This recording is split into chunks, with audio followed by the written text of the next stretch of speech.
কুম্ভ স্নানে যাওয়ার পথে আমরা বেনারসে স্টে করলাম।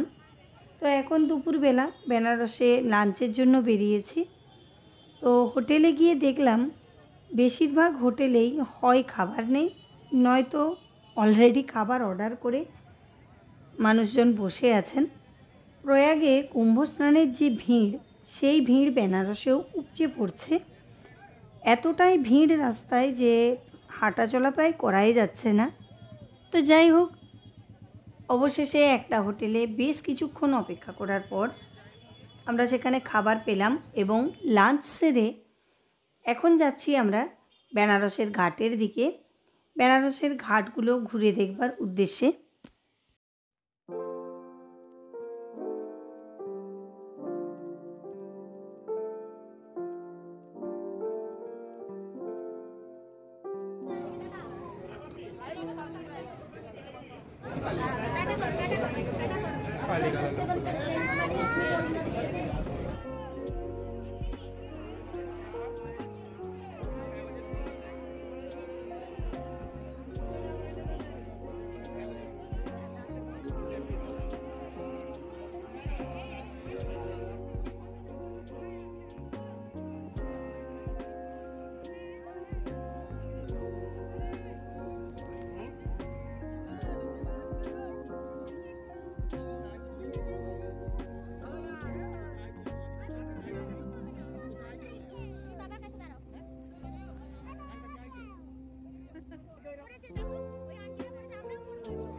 আমি ভেসে থাকতে পারবো।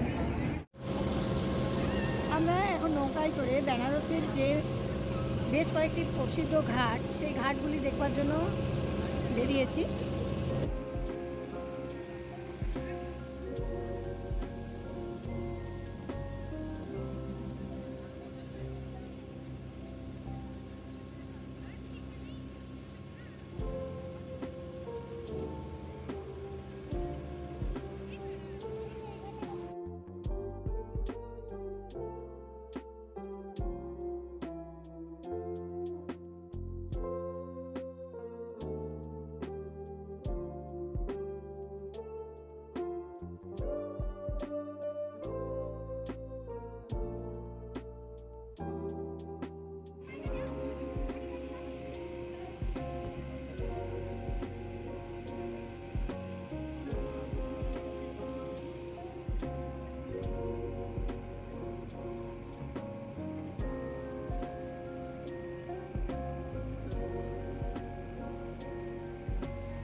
বেনারসের ঘাটে যে সন্ধ্যা আরতি হয়, সেই সন্ধ্যা আরতি এখন বন্ধ করে দেওয়া হয়েছে।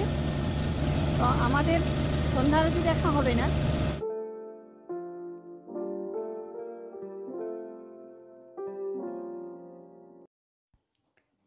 বেনারসের ঘাটগুলোতেও এখন প্রচণ্ড ভিড়, কারণ বেশিরভাগ মানুষই ঘাটের দিক দিয়ে বাবার মন্দিরে ঢোকার যে রাস্তা, সেই রাস্তা অবলম্বন করছে। অনেকেই বোটে করে এসে এই ঘাটে নেমে যাচ্ছে এবং এই দিক থেকেই বাবা বিশ্বনাথের দর্শনের চেষ্টা করছে।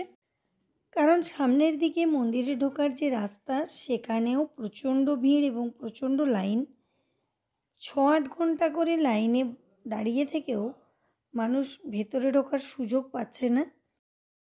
তাই বাবার দর্শনের জন্য এই ঘাটের দিকের রাস্তা দিয়ে গেলে সময় কিছু হলেও কম লাগছে।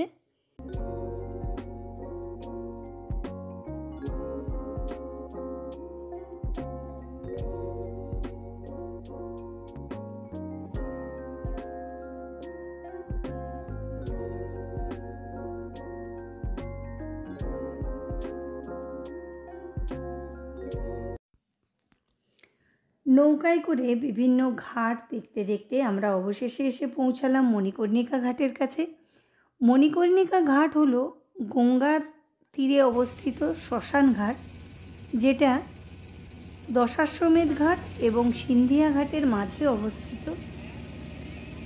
হিন্দু ধর্মমতে কথিত আছে যে দেবী সতীর কর্ণকুন্তল বা কানের দুল এই জায়গায় পতিত হয়েছিল। সংস্কৃত ভাষায় কর্ণকুন্তলকেই মণিকর্ণ বলা হয়।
বেনারসের ঘাটে নৌকা বিহারের পর আমরা বেনারসের প্রসিদ্ধ মালাইও টেস্ট করলাম।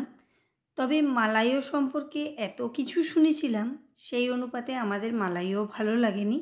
হয়তো আমরা সঠিক জায়গায় মালাইও খাওয়ার সুযোগ পাইনি। এরপর আমরা ফেরার পথে চলে গেলাম একটা চাটের দোকানে চাট খাওয়ার জন্য। আমরা যেখানটায় স্টে করছিলাম রং বর্ষা শাড়ি শোরুম কাম হোটেল, তো এই হোটেলের কাছাকাছিই ছিল এই চাটের দোকানটা।